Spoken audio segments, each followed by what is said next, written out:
This is Morning Date, and I'm joined in the studio by Ilya. Could you remind our listeners of the quiz one more time? Absolutely. So the question goes like, what is the capital of Russia? Number 1, St. Petersburg. Number 2, Moscow. Number 3, Siberia. All right, one more time, please. What is the capital of Russia? St. Petersburg, Moscow, or Siberia? 네, 짧은 문자는 50원이고요. 긴 문자는 100원, 샵 1045로 보내주시고 반디 게시판이나 카카오톡 플러스 이용도 가능합니다. 추첨을 통해서 모닝스페셜이 준비한 선물 보내드릴게요. Now, Ilya, how did you get to be on that famous show, 비정상회담? Right. Well, I actually knew there is an American guy there called Tyler, Okay. and he was there from the very beginning. He was one of the first guys to be casted for that show, and I knew him personally. We were friends even before filming. Ah. So he was the one who called me up and asked me if I want to do the interview with the producers, and I said definitely, why not? So I did the interview and I get casted for that show. Ah, very interesting. And that led to other opportunities, I guess. Was that your first broadcasting gig? Well, such a huge one, yeah, definitely. Mhm. I did have some occasional and very sporadic experience before that, Right. like doing some mostly radio shows and podcasts. But Right. that was my first big, huge thing that actually blew up and got me into the place I am right now. Right. And where are you right now?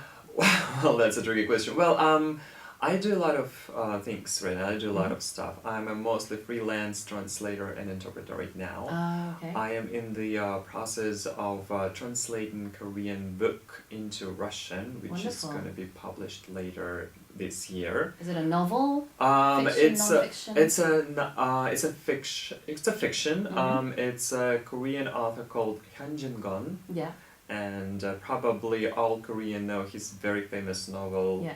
운수 좋은 날. Mm-hmm. That's one, that book I'm translating right now into Russian. Wow. And I do a lot of stuff too.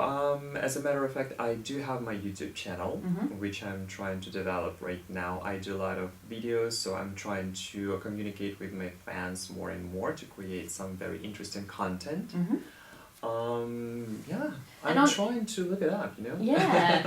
So on your YouTube channel, I noticed that you sometimes teach Russian and sometimes you talk about places to go in Russia or just Russian Right. culture Right, in right. general. Because I do teach Russian right now in one of the language school here in Seoul, and I'm gonna be teaching Russian language and culture in Suwon University from this semester. Wonderful. And while teaching Russian to the students, I noticed that sometimes there are questions that are not answered in the books. You know, like students come to my classes and they ask, why is like this? Why is it like Right. that? And they don't find answers in the book necessarily. So I thought of this idea by doing small video clips about like very simple but at the same time very important things regarding the Russian language that you can find in the books. Yeah. But as a native speaker, I can explain those to Korean students. Yeah, that sounds wonderful. Could you teach us how to say have a nice day? Something really simple. Have a nice day is actually quite complicated. So, Yeah. Could tell us anyhow. have a nice day. Yeah. Доброго дня. Okay. Slowly, one more time. Доброго дня. Dobrava dnia. Dня. Dnia. Right. Dobrova dnia. It's like have a nice day. Ah, okay.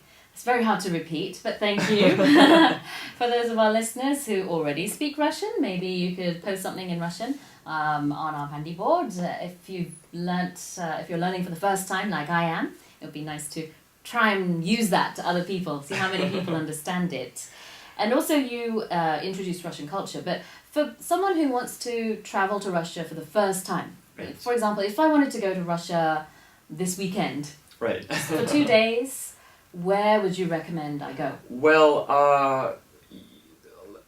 the advice I would give to all the listeners is this: Russia is actually very much closer than you think it is. And in case of my hometown, Vladivostok, it's just 1 hour 30 minutes flight away from Seoul. Really? It's very close. And recently it's been really, really popular. It's become more and more popular with Korean tourists because Vladivostok is on all these travel TV shows all over Korean TV. Right. And I think you're playing a big part. Well, also.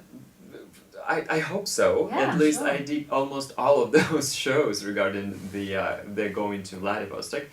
And it is on right now. Practically all airlines, Korean and Russian, are going there. So we have like 5 or 6 flights per day to that city, and you can easily do a 2-day trip to Vladivostok right now. So where should I go in Vladivostok if I go there? It's not a big city, so don't expect very much. But you definitely can stroll around the center of the city. You can learn more about the history, because Vladivostok is rooted really deeply in the history with South Korea and the independent movement at the beginning of the 20th century. So if you're interested in that, there are definitely some sites to visit and things to learn.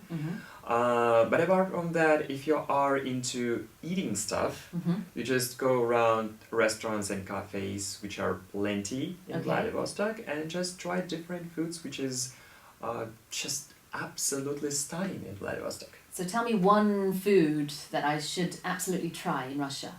Well, there is a very famous pancake place in the center of this city.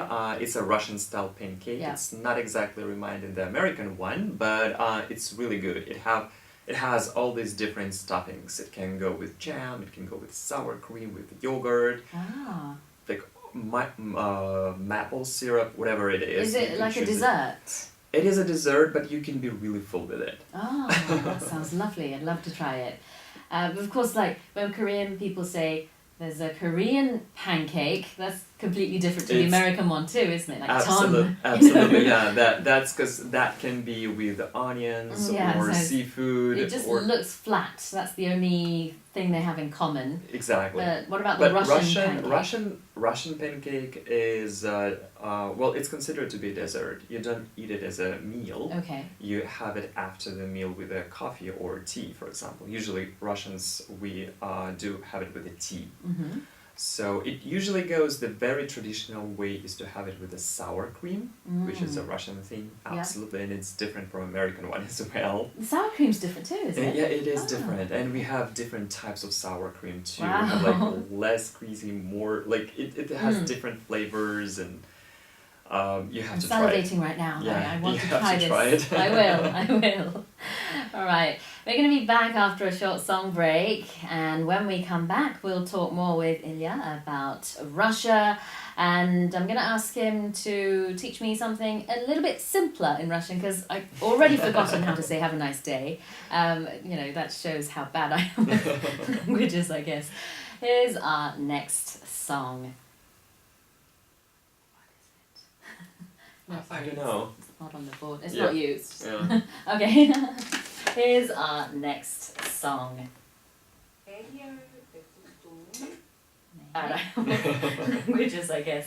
Here's our next song. It's Melly with Built to Last. Kirky.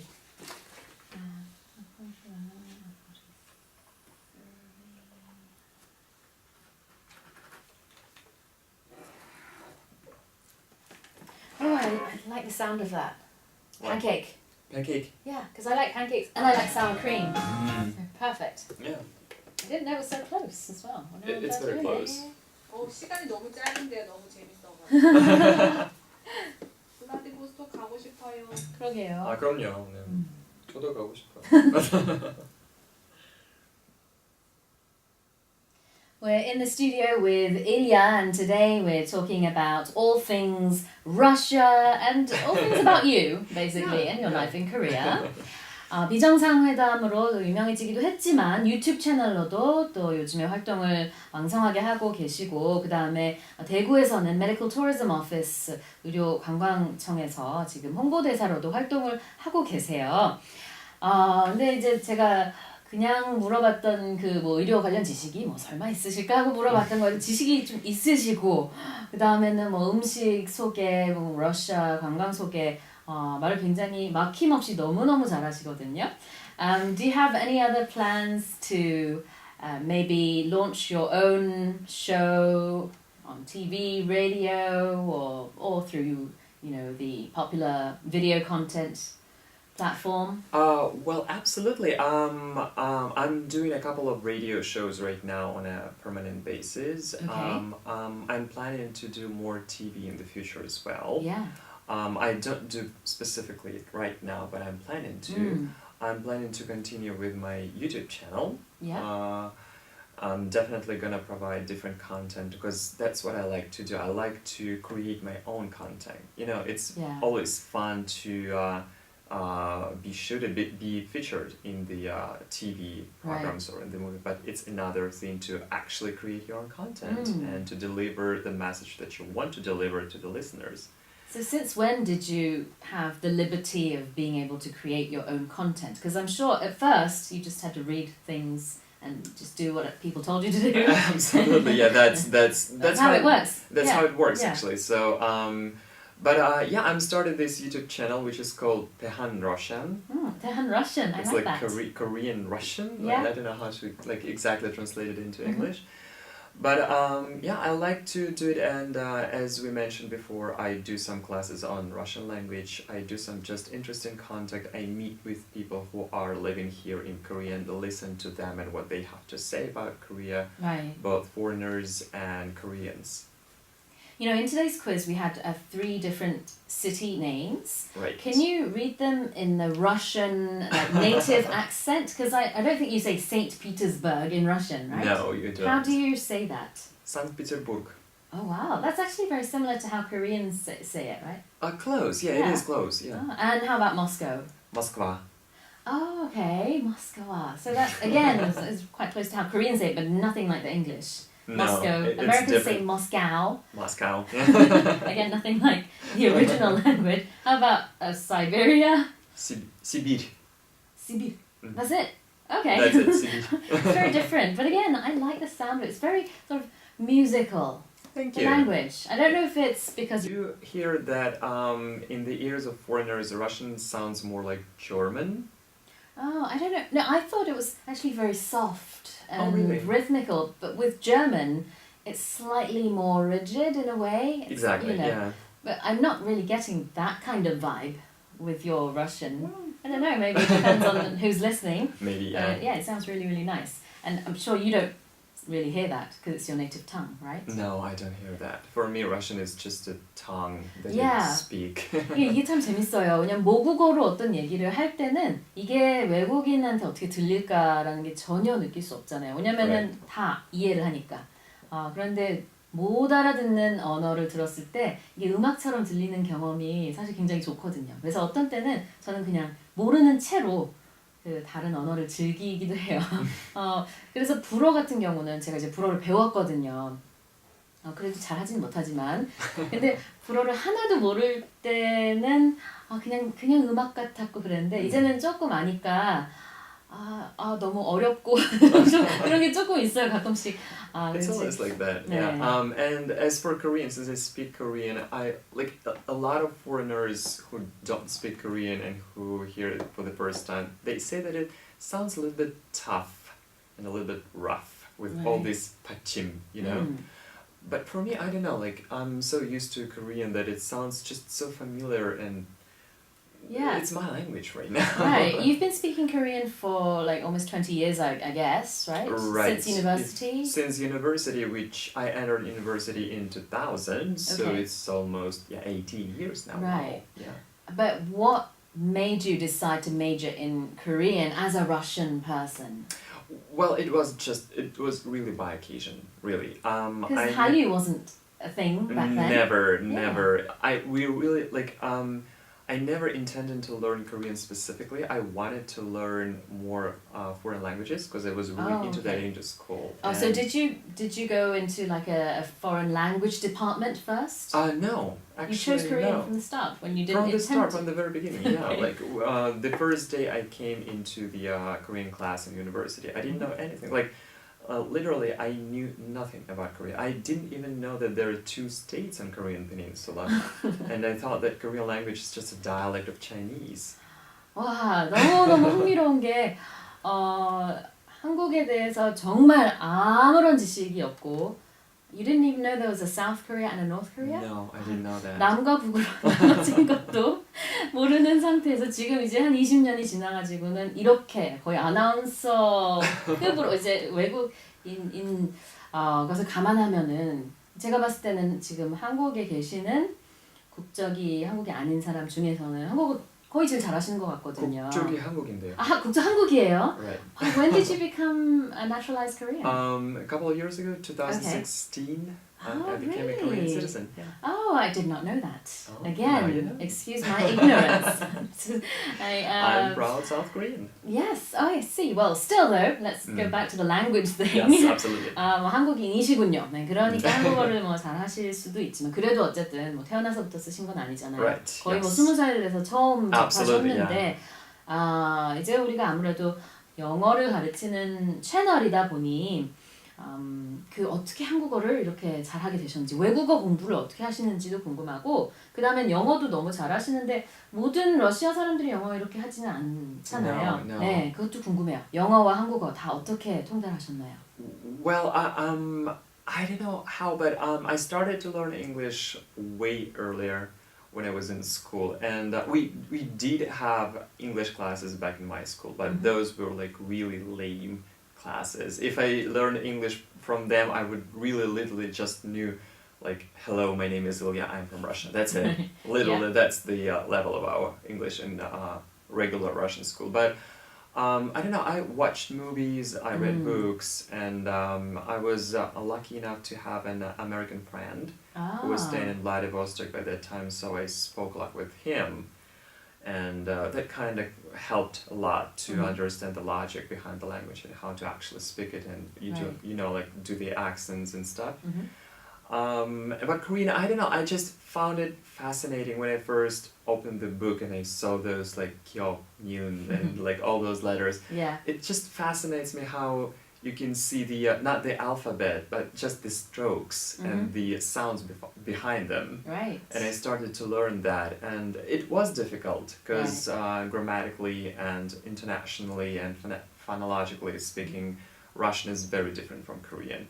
And we have a lot of sounds in Korean that we don't have in Russian and vice versa. Yeah. So it was very difficult at first because I couldn't distinguish between like O and A sounds because we don't have that in Russian. You don't? We just have one O, that's it. I see. And we don't have like two new and like n and l, like those two sounds. We don't have like tal, tal, tal, Okay. like those ones. So it was difficult at first, and I couldn't hear them because we didn't have a lot of listening practice. Back in my days in university, we didn't have so much connections with South Korea. We didn't have all those media possibilities. We didn't have all this social media. So I didn't have access to all these dramas, music, and books. So all I did was talk with my teachers and some occasional Korean students who came to Russia as the exchange students, and we hang out with them and just try to speak our poor Korean with them. That's how it started. But basically it's through human interaction then that Basically. you improved. Yeah, in most cases it was just through human interaction, that's true. 영어도 그렇고 한국어도 그렇고 뭐 한마디로 요약을 하자면은 친구들을 통해서 어떤 사람과의 교류를 통해서 많이 늘었다고 볼 수 있겠네요. 책보다는 그런 게 더 효과가 있었던 거죠. 네. 저도 그런 거를 굉장히 지지하는 사람이거든요. 어떤 교류를 통한 문화적 뭐 이해, 뭐 언어적 교환 이런 걸 굉장히 좋아하는 사람인데, 네, 일리아님도 그렇게 하셨다니 여러분 이제 최대한 많이 사용을 하시고 뭐 영어 쓰는 사람을 친구로 삼을 수 있으면 좋겠지만 뭐 못해도 최대한 많이 사용하는 게 좋을 것 같아요. I really one of my tips for learning another languages would be watching TV. Because I really learned a lot of my English from Friends. You know, the TV show Friends? Yeah. I love that TV show. I literally love it. Who doesn't love Friends? And I learned a lot of words, a lot of my vocabulary came from Friends, a lot of my grammar came from there, and the intonation, because, you know, like, those characters, they go through different situations in real life, like real life. So you can learn a lot of the actual vocabulary and the actual words that are appropriate to those situations. Well, use pop culture, use dramas, TV, whatever you can, and you will improve your English, Absolutely. everyone. Right. Well, you know what? I'm so sad to say, Ilya, our time is up. I think we're just going to have to say goodbye, but it feels like I just met you. It feels like, exactly. It Yeah. doesn't feel like 1 hour. I know. Where has the time gone? I know, yeah. Well, thank you so much for, giving us this great, enjoyable time. Thank you for inviting me.